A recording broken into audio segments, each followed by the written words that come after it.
히브리서 11장 7절 말씀 같이 읽습니다. 믿음으로 노아는 아직 보이지 않는 일에 경고하심을 받아 경외함으로 방주를 준비하여 그 집을 구원하였으니 이로 말미암아 세상을 정죄하고 믿음을 따르는 의의 상속자가 되었느니라. 아멘. 히브리서 66번째 시간입니다. 방주로 정죄한 노아입니다. 우리가 오늘 살펴볼 말씀은 노아에 관한 말씀입니다. 노아의 이야기는 우리가 잘 아는 바와 같이 하나님께서 노아에게 세상을 물로 심판하실 것이라 말씀을 하셨고, 동시에 노아에게 구원의 방법을 하나 알려주셨는데 방주를 짓는 거였습니다.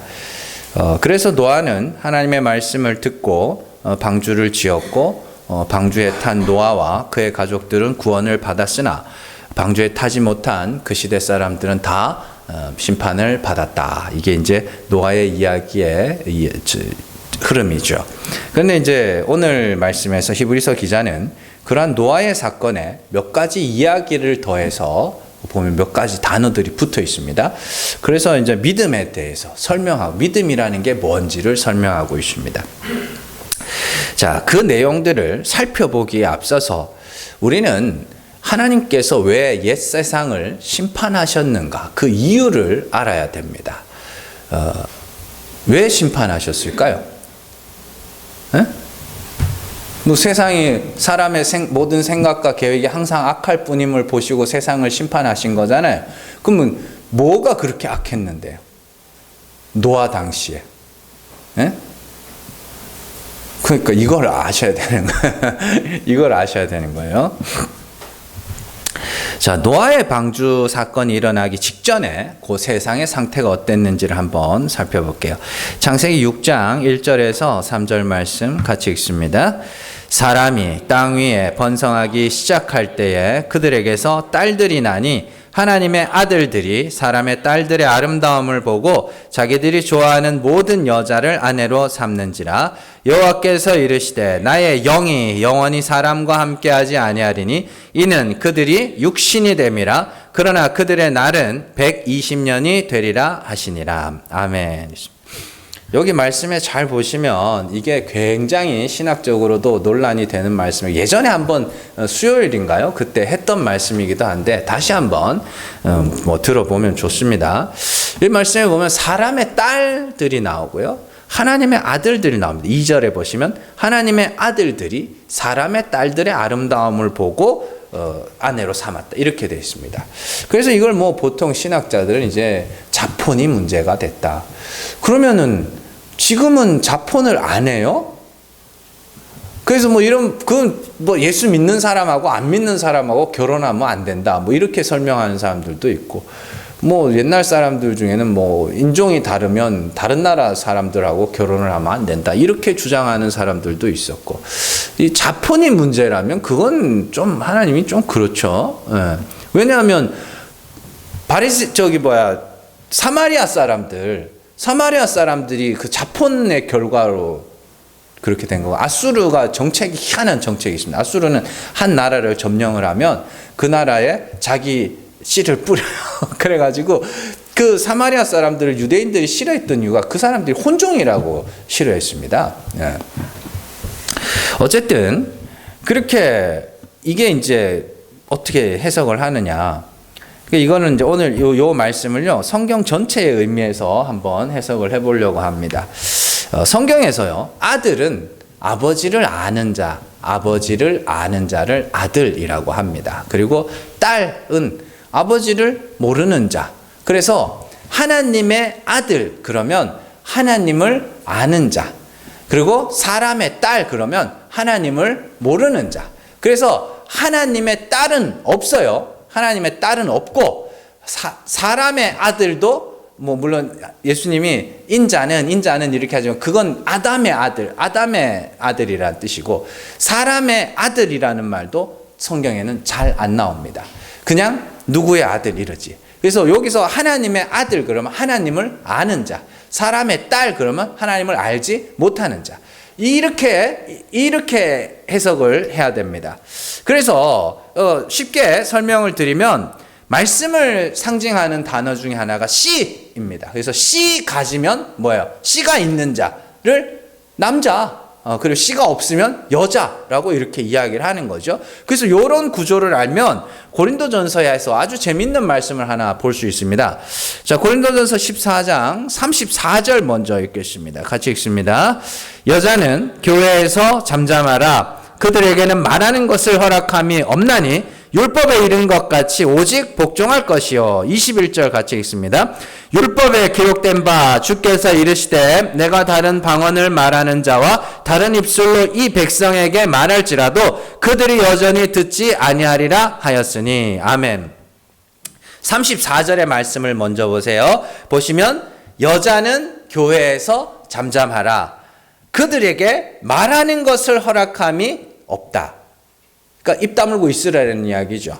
그런데 뒤에 보시면 율법에 이른 것 같이 오직 복종할 것이 이렇게 되어 있습니다. 여기서 율법에 이른 것 같이 오직 복종할 것이 복종이라는 단어가 듣다입니다. 듣다. 율법에 이른 것 같이 듣기만 해 이 말이에요. 자, 그러면 21절 그러면 그 34절 마지막에서 말했던 율법에 이른 것 같이 그 율법이 뭐냐? 그 앞에 나오는 21절이에요. 율법에 기록된 바 주께서 이르시되 내가 다른 방언을 말하는 자와 다른 입술로 이 백성에게 말할지라도 그들이 여전히 듣지 아니하리라 하였으니 이렇게 돼 있어요. 그러니까 지금 못 알아듣는 거예요. 참 하나님이 어떤 분인지 진리를 말하는데 그 중에 못 알아듣는 자 있죠. 그들을 여자라고 그래요. 그러니까 여자들은 뭐하라 그러냐면 남자에게 배워라 이렇게 이야기를 합니다. 그러니까 이거 남자가 누구예요? 진리를 말하는 자, 하나님을 아는 자, 그들에게 들어라 그 말이에요. 그러니까 이걸 갖다가 그냥 여자 목사를 세우면 안 된다. 그러면 안 돼요. 왜냐하면 사도행전에 보면 그 브리스길라가 나옵니다. 브리스길라와 아굴라가 나오죠. 그 브리스길라와 아굴라가 아주 중요한 일을 하나 하는데 아볼로를 만나요. 아볼로를 만나가지고 이 브리스길라와 아굴라가 아볼로를 막 가르쳐가지고 그 사람에게 복음을 전하도록 합니다. 사도행전 18장 26절 말씀 같이 읽습니다. 그가 회당에서 담대히 말하기 시작하거늘 브리스길라와 아굴라가 듣고 데려다가 하나님의 도를 더 정확하게 풀어 이르더라. 아멘. 여기서 여러분들 사도행전에서 아주 독특한 장면이 브리스길라의 이름이 항상 먼저 나와요. 왜냐하면 브리스길라는 여자인데 항상 남자 이름이 먼저 나옵니다. 근데 굉장히 독특하게도 브리스길라 이름이 먼저 나옵니다. 왜냐? 이 여자가 더 잘 가르친 거예요. 더 많이 가르친 거예요. 그래서 브리스길라와 아굴라가 아볼로를 데려다가 하나님의 도를 정확하게 풀어 가르침으로 말미암아 아볼로가 세례 요한의 세례밖에 알지 못하던 자가 이제 성령의 세례를 알고 진리의 복음을 증거하게 됐다. 이게 사도행전의 이야기거든요. 그러면 브리스길라가 여자인데 입 다물고 있은 거예요? 그렇지 않다니까요. 그런 이야기가 아니에요. 말씀을 알아듣지 못하고 진리를 알지 못하여 말하지 못하는 자들아 입 다물고 가만히 듣기만 해 이런 이야기예요. 잘 들어. 모르면 들어. 그 옛날에 그런 거 있었잖아요. 모르면 배워 이러면서 그런 이야기예요. 그래서 그 하나님을 알지 못하는 자를 여자라고 하고 하나님을 안다. 아들, 하나님의 아들, 남자 이렇게 상징적인 표현입니다. 이걸 이렇게 해석하지 않으면 구약의 누구죠? 사사 중에 드보라도 다 부정당하는 거고 다 부정당하는 거예요. 그런 이야기가 아닙니다. 초대교회에서 사도 바울이 의지하던 여성들이 많아요. 그래서 로마서나 이런 데 뒤에 가보면 인사 항상 하잖아요. 거기 보면 항상 이렇게 자매들에 대한 이야기들이 기록되어 있습니다. 그러니까 이건 여자들이 결코 조용했던 이야기가 아니에요. 자, 다시 창세기의 내용으로 돌아와서 자, 하나님을 아는 자, 하나님의 아들들이 하나님을 알지 못하는 사람의 딸들의 아름다움을 보고 좋아하는 모든 여자를 아내로 삼았다고 하죠. 그건 무슨 말이냐면 자, 하나님을 아는 자들이 하나님을 알지 못하는 자들에게서 어떤 아름다운 것을 발견했다는 거죠. 그리고 하나님을 아는 자들이 하나님을 알매도 불구하고 사람의 아름다움을 쫓아갔다는 이야기입니다. 그걸 사사기에서는 어떻게 이야기하느냐? 언약하지 마. 약속하지 마. 그들하고 언약하지 마. 그 언약의 대표가 뭐냐면 결혼이죠. 이방인들하고 언약하지 마, 혼인하지 마. 그 율법에 기록되어 있죠. 그리고 그들이 왜 그러느냐? 갑니다. 사사기에서 보면 하나님이 함께 하셨음에도 불구하고 그들이 철병거가 있으므로 그들을 몰아내지 못하죠. 왜냐하면 그 철병거가 너무 아름답거든. 그래서 그들을 몰아내지 못하고 막 다른 데 보면 드디어 기어이 그들을 종으로 삼았더라 이런 말씀들도 나오고. 그게 뭐냐면 사람의 아름다움이에요. 그러면 노아 당시에 사람의 아름다움이 뭔가 나옵니다. 창세기 6장 4절 말씀 같이 읽습니다. 당시에 땅에는 네피림이 있었고 그 후에도 하나님의 아들들이 사람의 딸들에게로 들어와 자식을 낳았으니 그들은 용사라 고대의 명성이 있는 사람들이었더라. 아멘. 네피림이 뭐예요? 큰 자라는 뜻입니다. 큰 자라는 뜻이에요. 그리고 그들이 하나님의 아들들이 사람의 딸들하고 혼인한 이유가 뭐냐면 용사를 낳고 싶은 거예요. 유명한 자가 아닙니다. 유명한 자를 낳고 이름이 있는 자를 낳고 싶은 거예요. 그건 하나님이 되게 싫어하는 것들입니다. 예레미야 9장 23절에서 24절 같이 읽습니다. 여호와께서 이와 같이 말씀하시되 지혜로운 자는 그의 지혜를 자랑하지 말라. 용사는 그의 용맹을 자랑하지 말라. 부자는 그의 부함을 자랑하지 말라. 자랑하는 자는 이것으로 자랑할지니 곧 명철하여 나를 아는 것과 나 여호와는 사랑과 정의와 공의를 땅에 행하는 자인 줄 깨닫는 것이라. 나는 이 일을 기뻐하노라. 여호와의 말씀이니라. 아멘. 용사됨, 지혜, 부자, 큰 자 이런 건 하나님이 다 싫어합니다. 다 싫어해요. 그럼 뭘 좋아하냐? 하나님을 아는 것과 하나님이 공의와 사랑과 정의를 이 땅에 베푸시는 분이심을 아는 거. 그걸 내가 기뻐한다. 이건 무슨 말이냐면 하나님은 작은 자들의 크심이 되고 약한 자들의 강함이 되고 무명한 자를 유명하게 하시는 분이고 낮은 자를 높이시는 분이에요. 그래서 하나님이 하나님의 택하신 자들, 하나님의 아들들을 그렇게 만들어 놨거든요. 약한 자로, 무명한 자로, 죽은 자로 자꾸 그렇게 만들어 놨어요. 그럼에도 불구하고 사람들이 뭘 해요? 내가 큰 자가 되고 싶은 거예요. 내가 유명한 자가 되고 싶은 거예요. 내가 용사가 되고 싶은 거예요. 왜요? 사람은 내가 뭘 이루어야 그게 큰 가치가 있다고 생각해요. 하나님이 은혜로 해주면 가치가 없다고 생각하는 거예요.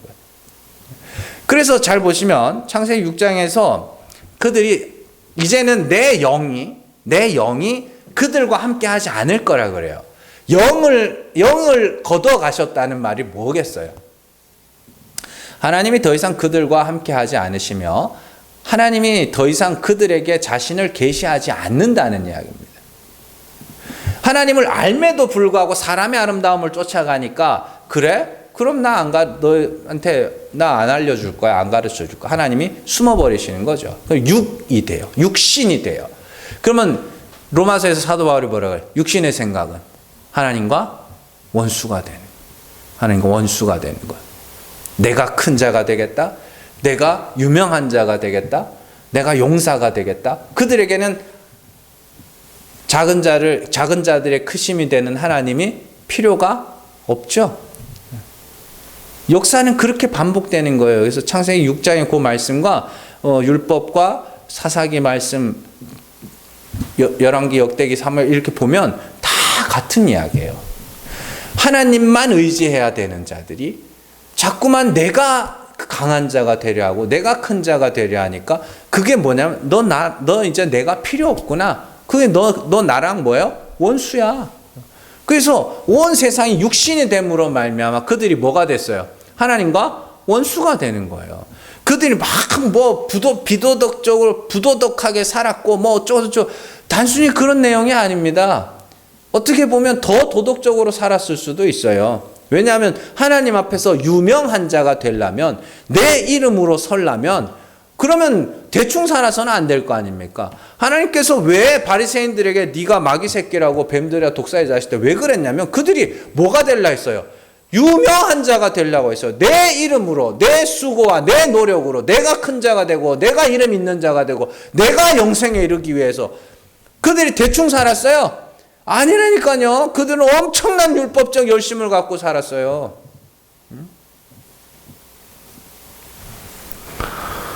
그게 하나님 앞에 심판받는 근거입니다. 하나님을 알지 못하는 자, 그리고 하나님을 알지 못하니까 뭘 못해? 하나님하고 화목하지를 못하는 자. 그래서 노아는 당대의 의인이라. 어떻게? 하나님을 알고 하나님하고 화목한 자니까. 이야기가 그렇게 진행이 되는 겁니다. 그냥 막 무조건 뭐 죄악이 세상에 관영하면 막 하나님이 심판, 단순히 그런 이야기가 아닙니다. 엉망진창. 아유, 참. 그런 가운데 노아는 의인이었으며 하나님과 동행하는 사람이었습니다. 의인이라는 것은 그가 죄를 안 짓고 살았다는 뜻이 아니라 하나님과 올바른 관계를 맺으면 그걸 의인이라, 하나님 앞에서 의인이라 그렇게 이야기를 하는 겁니다. 자, 그리고 이는 하나님과 동행하였다는 뜻이며 믿음이 있는 사람이라는 뜻입니다. 오늘 그 창세기에 보면요. 노아가 하나님과 동행했다고 나와 있습니다. 창세기 6장 9절 말씀.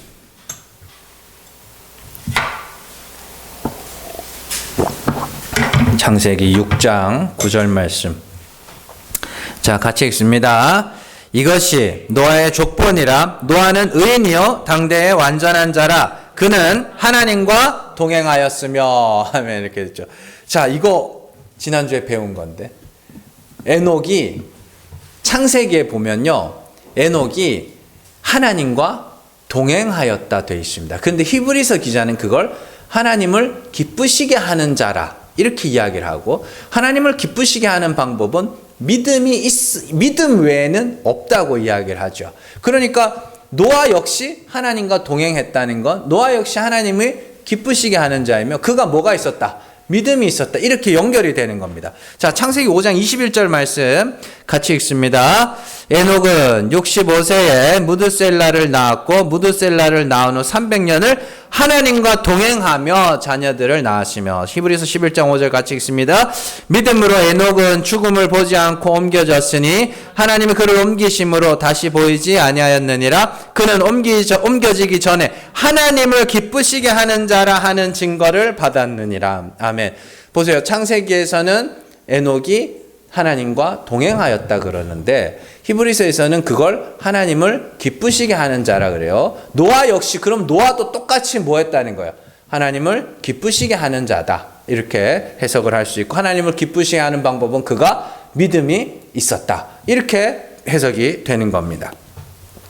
자, 그러니까 이런 용어들을 좀 이렇게 왜 창세기에는 동행했다고 나와 있고 왜 히브리서에는 기쁘시게 했다고 나와 있지? 왜 이렇게 분리가 돼 있을까?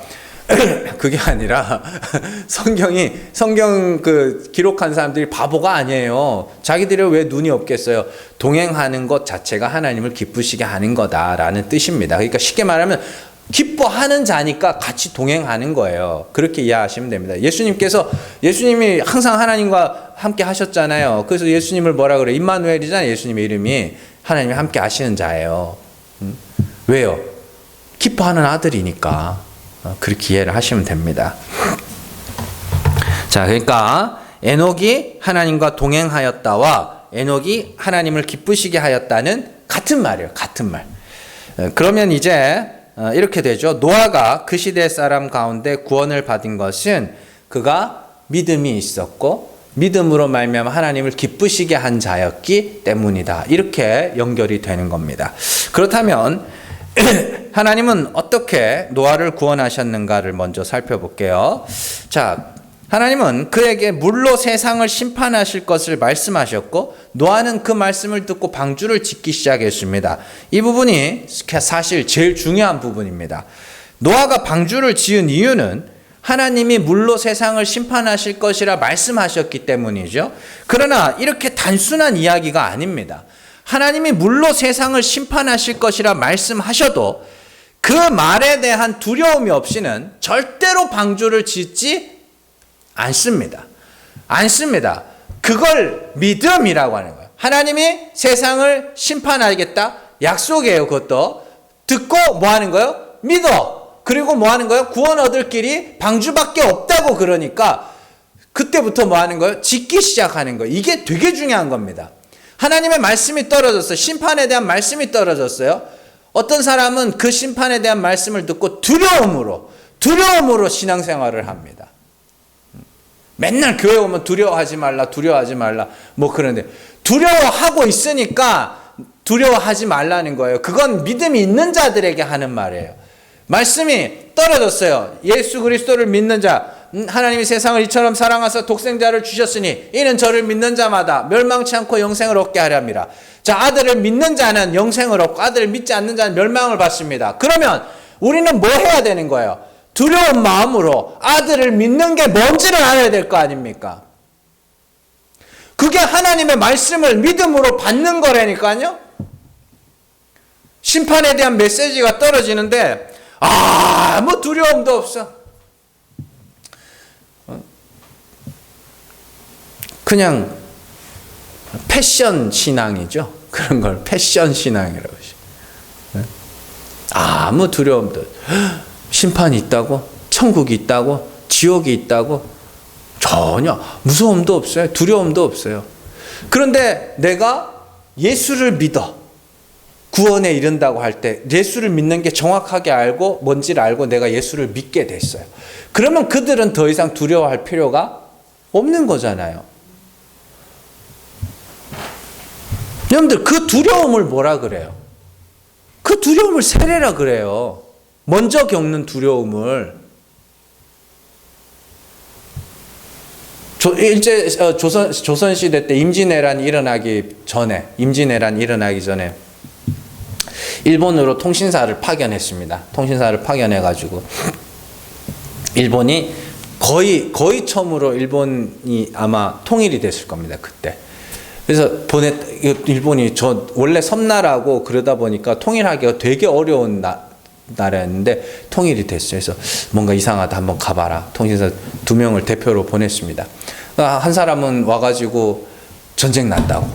조만간 쟤네들 침략할 거라고 이야기를 합니다. 한 사람은 와가지고 침략 안 한다고 이야기를 합니다.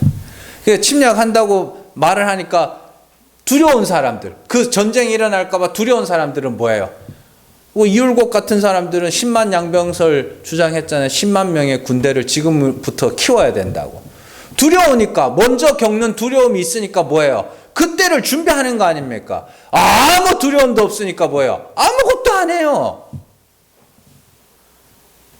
마찬가지로 하나님이 세상을 심판하실 거라 말씀하실 때 노아는 그 말씀을 믿음으로 받고 방주로 그 살 길을 마련하는 거예요. 그 방주를 만드는 기간이 그가 뭐한 시간이에요? 두려워하는 시간이며 동시에 두려움에서 벗어나는 시간이기도 합니다. 무슨 의미인지 아시겠죠? 이거 아니면 살 길이 없으니까 준비를 해요. 두려운 마음으로 준비를 하면서 방주가 완성되어 가는 걸 보면서 뭐 해요? 그 두려움에서 벗어나는 거예요. 그걸 세례라 그래요. 베드로전서 3장 20절에서 21절 말씀 같이 읽습니다. 그들은 전에 노아의 날 방주를 준비할 동안 하나님이 오래 참고 기다리실 때에 복종하지 아니하던 자들이라. 방주에서 물로 말미암아 구원을 얻은 자가 몇 명뿐이니 겨우 8명이라. 물은 예수 그리스도께서 부활하심으로 말미암아 이제 너희를 구원하는 편이 곧 세례라. 이는 육체의 더러운 것을 제하여 버림이 아니요 하나님을 향한 선한 양심의 강군이라. 아멘. 잘 보세요. 노아의 이야기가 나오고, 자, 방주에서 물로 말미암아 구원을 얻은 자가 8이라고 나오죠. 자, 그런데 21절에 그 물은, 노아에게 있어서 물은 뭐라 그래요? 예수 그리스도께서 부활하심으로 말미암아 이제 너희를 구원하는 표다. 곧 뭐라고요? 세례야. 이게 뭐냐면 예수 그리스도의 죽으심과 부활을 통하여 내가 그리스도와 함께 죽는 거, 그걸 세례를 하죠. 근데 왜 죽어요? 여러분들 그 죽음을 왜 죽는 거예요? 이 땅에서 평안하게 살기 위해서 교회를 화목하게 하기 위해서, 가정이 평안하기 위해서? 아니잖아요. 왜 그리스도의 죽으심과 부활하심을 보고 나도 그리스도와 같이 죽겠다, 그래서 나는 죄인이로소이다, 주여 나를 불쌍히 여서, 왜 하는 거예요 그거? 심판 때문에. 심판이 없으면 그걸 할 이유가 없어요. 뭔 말인지 아시겠어요? 그래서 물은 구원하는 편이 곧 세례라. 그런 이야기라니까. 노아가 뭐 하는 거예요? 방주를 왜 짓는 거예요? 물 심판이 오니까 두려움으로 짓는 거 아닙니까? 심판이 없으면 왜 그걸 하겠어요? 왜 그 짓을 하겠어? 다 미쳤다 그러지. 비도 안 오는데 방주를 짓고 있으니 다 미쳤다 그러죠. 그걸 왜 하냐고. 응?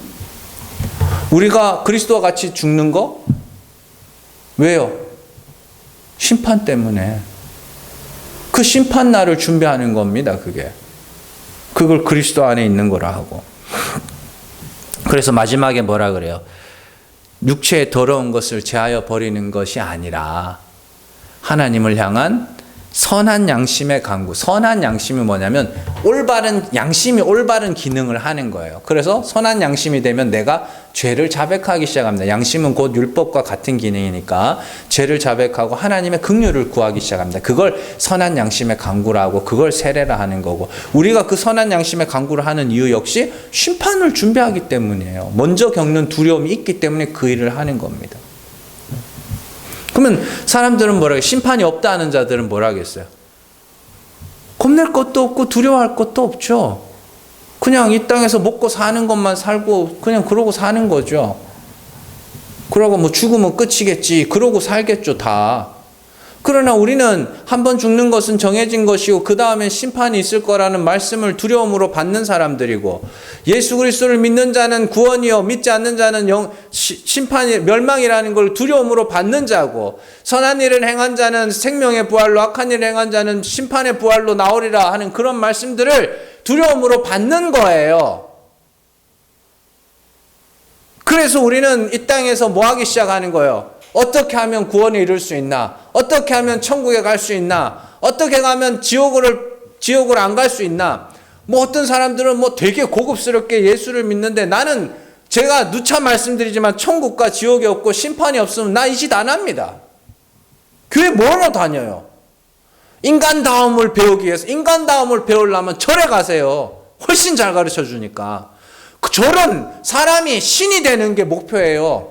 인간다움의 끝판왕들이라고요. 거기는 잘 가르쳐 줍니다. 가면은 뭐 그걸 굳이 교회까지 와서 배울, 여기는 심판을 준비하는 사람들이 오는 곳이에요. 그 이 심판을 준비하는 사람들이 와서 여기서 뭐 하는 거예요? 심판 이후에 그리스도로 말미암아 구원받은 자들이 천국이 어떤 곳인가 예배를 통하여 하나님께 찬송하는 그걸 한번 경험해 보는 거고, 성도들끼리 화목하게 지내면서 천국을 한번 맛보는 거고, 그게 교회의 이 땅에서의 기능입니다. 그리고 다른 세상에 나가서는 구원받지 못한 자들을 불쌍히 여기는 마음으로 그들에게 복음을 전하고 예수 믿어야 된다, 예수 믿어야 된다, 이걸 하는 게 교회의 기능이라고요. 근데 심판이 없으면 그 짓을 왜 하냐고요. 난 안 해요. 난 그렇게 고급스럽게 품격 있게 신앙생활 못해요. 심판이 없는데 왜 하냐고요, 그걸. 돈 써가며 힘써가며 스트레스 받아가며 머리도 이게 다 쉬어가지고 깜짝 놀랐어요. 어제 이제 머리 깎으러 미용실 갔는데 저는 여기 앞머리가 그렇게 센 줄 몰랐어요.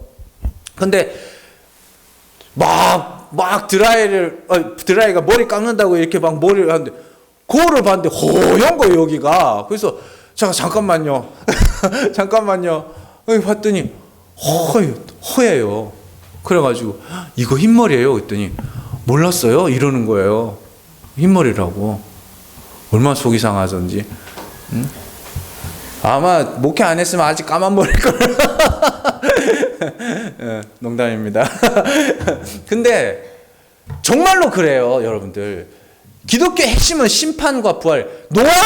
노아가 뭐 인간다움이 어쩌고 행복한 가정 이러고 그랬어요? 노아는 진짜로 방주가 완공되는 날까지 노아는 심판만 생각하고 있었다고요. 그게 말세 신앙, 이런 신앙이라고요, 그게.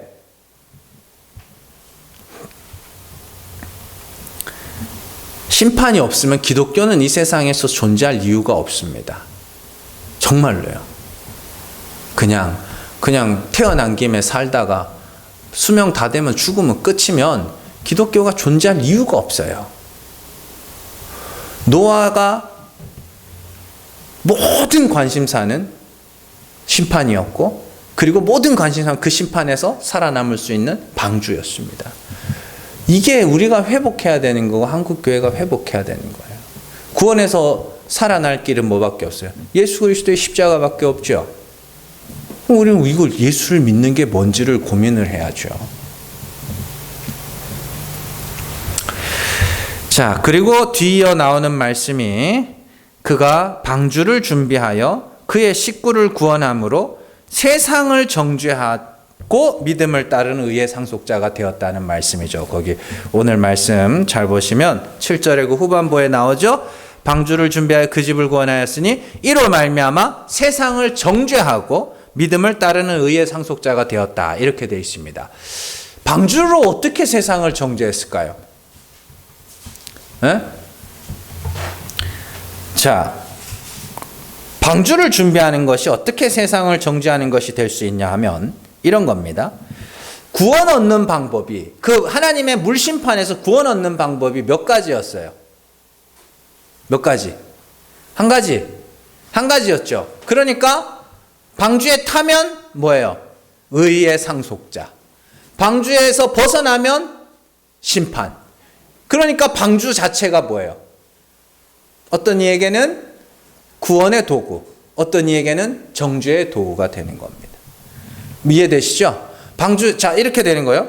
노아가 방주를 지어놓고 사람들에게 이야기합니다. 방주 타세요, 방주 타세요. 그래서 방주 타면 의롭다함을 받고 구원을 받고, 방주를 안 타면 정죄를 당하고 심판을 받는 거예요.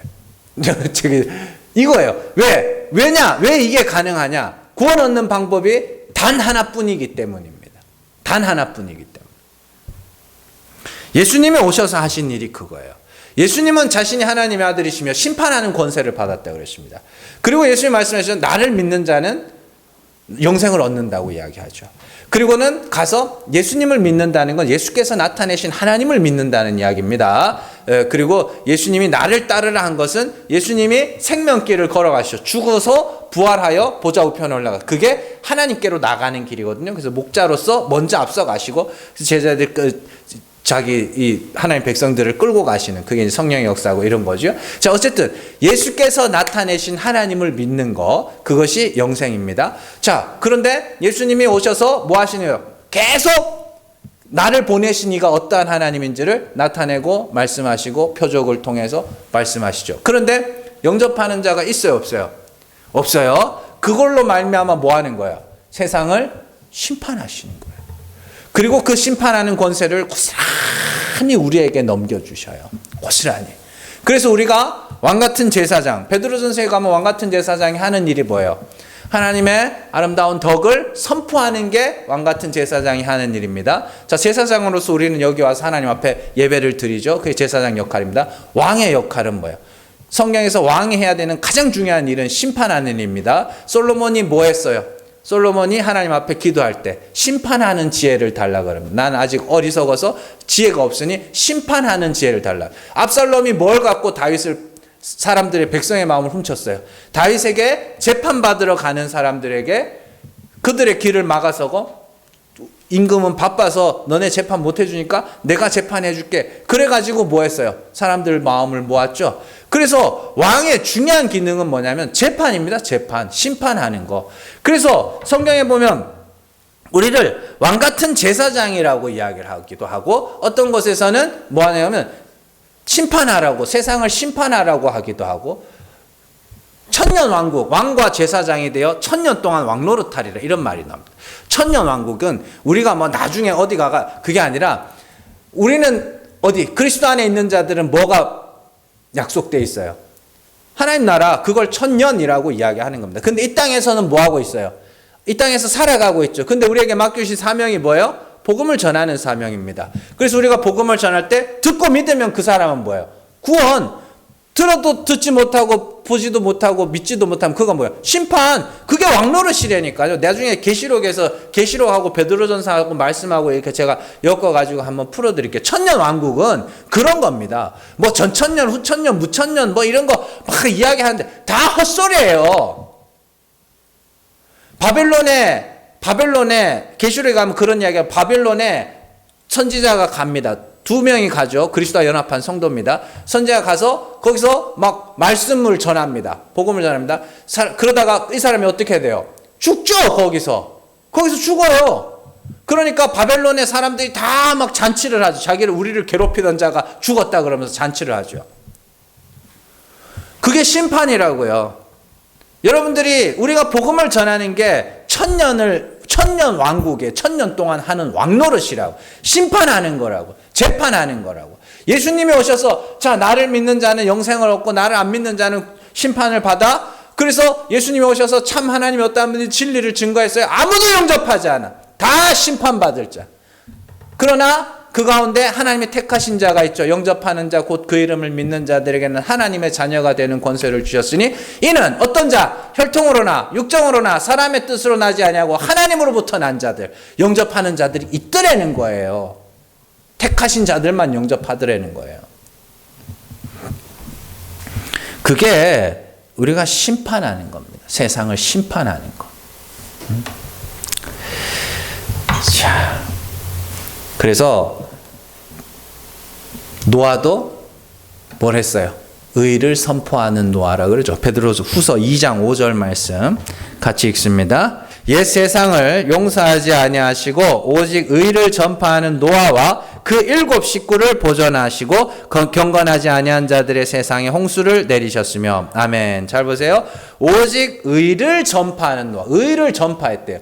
아까는 히브리서 기자는 뭐라 그래요? 방주로 세상을 정죄했다 그러죠. 이게 뭐냐고. 의를 전파했더니 비 오면 방주에 타세요. 이게 의를 전파한 거예요. 근데 타라 그랬더니 지집 식구들 말고는 다 안 타네.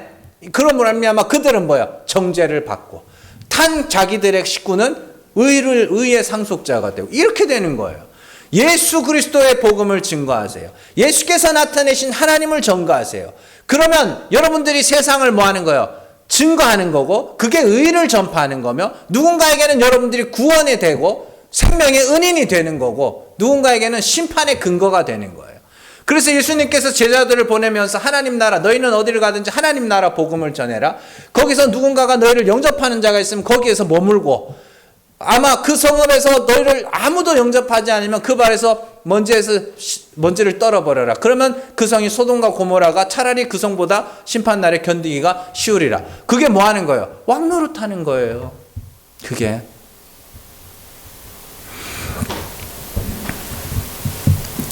요한복음 5장 24절 같이 읽습니다. 내가 진실로 너희에게 이르노니 내 말을 듣고 또 나 보내신 이를 믿는 자는 영생을 얻었고 심판에 이르지 아니하나니 사망에서 생명으로 옮겼느니라. 27절 같이 읽습니다. 또 인자됨으로 말미암아 심판하는 권한을 주셨느니라. 아멘. 내가 심판하는 권한을 갖고 있어요. 자, 왜 어떻게 심판하느냐? 내 말을 듣고 나 보내신 이를 믿으면 영생이야. 이거 제자 훈련에 나오는 성경 구절인데 이거 제대로 아는 사람이 있어요. 내 말을 잘 듣고 나 보내신 그 아버지를 믿으면 영생이야. 그는 사망에서 생명으로 옮겨지는 거야. 그런데 예수님이 지금 뭐 하고 있죠? 말을 하고 있죠. 아버지가 어떠한 분인지 말을 하고 있죠. 근데 듣는 자도 있고 안 듣는 자도 있어요. 그러니까 뭐 하라고 그래요? 인자됨으로 말미암아 심판하는 권한을 주셨다. 뭐예요? 하나님의 아들이 오셔서 그 하나님의 어떠한 분인지를 증거하여 믿는 자는 의롭다함을 받고 믿지 않는 자는 심판을 받는 거예요. 그게 예수님께서 뭐 하시는 거예요? 세상을 심판하시는 거예요. 그게 재판하시는 거예요. 그리고 제자들에게 똑같이 예수님의 사역을 물려주신 거고 우리에게 그 사역이 지금까지 흘러오는 거예요. 그러니까 여러분들이 복음을 전하는 게 제가 전도라는 걸 자주 말씀드립니다. 복음을 전하는 게 전도지 사람을 데려오는 게 전도가 아니라고 말씀드리는 이유가 거기에 있습니다. 사람을 여기에 데려오는 이유는 여기서 복음의 진리를 조금 더 깊이 있게 배우고 알도록 하기 위해서 데려오는 거예요. 교회를 채워가지고 교회를 키워가는 게 목적이 아닙니다. 여러분들의 심판은, 여러분들의 전도는 정말로 왕노릇이에요. 누군가는 구원하는 전도고 누군가에게는 심판하는 전도예요. 여러분들은 복음을 전하는 걸 교회를 키우기 위한 전도를 하시면 안 됩니다. 정말로요. 누군가가 막 교회를 떠나고 방황을 하고 있으면 여기 와서 말씀 한번 들어봐라. 이 정도는 오케이. 그런데 전도 열심히 해서 교회를 키워야지. 이건 아닙니다. 이건 완전히 그게 아니에요. 성경 어디에도 그런 전도는 안 나옵니다. 복음을 전해야 돼요. 십자가의 도를 전해야 돼요. 세상에서 왕노릇 하시라고요. 어죽빙빙하게 그냥 막 비위 맞춰줘 가면서 어이구 교회 한번 나와주세요. 교회 한번 나와주세요. 그래가지고 교회 앉혀놓으면 뭐라 그래요? 뻑하면 그냥 수틀리면 교회 나갈 거예요. 교회 나갈 거예요. 나가라 그래요. 나가라. 근데 예수는 믿어라. 왜 교회를 키우기 위한 전도가 되면 교회가 그 몇 사람한테 질질 끌려가게 되냐면 그렇게 되는 거예요. 복음을 전하시라니까요. 왕노릇을 하시라니까. 좀 당당해지세요. 복음을 전하고 믿지 못하면 아이고 저 사람 심판받을 건데 저러다가 저러다 지옥 갈 건데 불쌍히 여겨주세요. 손가락질하고 욕해도. 믿으면 그 사람이 어떤 사람이라 할지라도 믿으면 내 철천지 원수라 할지라도 반겨주세요. 그게 진짜 왕노릇이니까. 그게 노아가, 믿음이 있었던 노아가 살았던 방식이고 예수께서 그 모습을 그대로 우리에게 재현한 것이고 그리고 그 사역이 우리에게로 이어지는 것입니다. 늘 심판을 조금 자주 생각하셔야 됩니다. 그리고 심판을 생각하면 항상 저는 야고보서에 보면 그런 말이 있죠. 선생된 자가 배나 더 심판을 받는다고. 항상 두렵습니다. 무섭고. 그래서 십자가, 예수, 하나님의 은혜 이런 것들만 말하는 거고 또 하나님께서 그렇게 보게 하시는 거고 항상 무서운 마음으로 설교를 합니다. 여러분들도 신앙생활 진지하게 하세요. 그런다고 진지해지는 게 아니고 그 심판을 생각을 하셔야 돼요. 정말로 심판이 있을까? 정말로 심판이 있다면 하나님 앞에서 정말로 심판이 있다면 나는 어떻게 해야 하는가? 그런 것들에 대해서 생각하기 시작하면 여러분들의 신앙생활이 자동으로 진지하게 될 겁니다. 옛날에는 아주 옛날에는 일제시대 이전 조선시대에는 우리나라 산에 호랑이가 많았다 그러죠.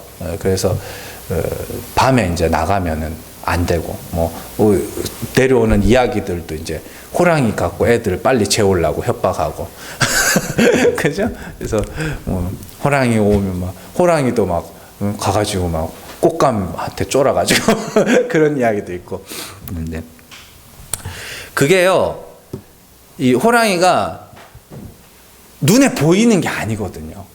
이렇게 숨어 있다가 갑자기 공격하고 이런단 말이에요. 그러니까 항상 사람들은 해가 뉘엿뉘엿 산길을 지나갈 때마다 무섭고 두려운 거예요. 그런데 그게 무섭고 두려운 게 싫다고 없다 그래 버리면 어떻게 돼요? 없다 그래 버리면 큰일 나는 거예요. 이때니까요. 뒷산에는 호랑이가 있는데 사람들이 무서워하는 게 사람들이 무서운 게 싫어. 무서워하는 게 싫어. 그렇다고 그걸 없다 그러면 그 사람은 때려 죽여야 되는 사람이에요. 그렇잖아요. 아니 저기 우리나라의 그 가습기 살균제 그 한동안 저희 아들이 그거 약간 피해가 있습니다. 네, 천식이 있어요. 그것 때문에. 근데 이걸 증명할 방법이 없으니까 보상을 못 받았는데 저희 애가 첫 애를 낳았을 때 그게 막 나와가지고 유행하기 시작했거든요. 아무 생각 없이 막 넣었어요 거기에. 그리고 막 애 건조하다고 막 그 밑에서 채우고 막 그랬다고요.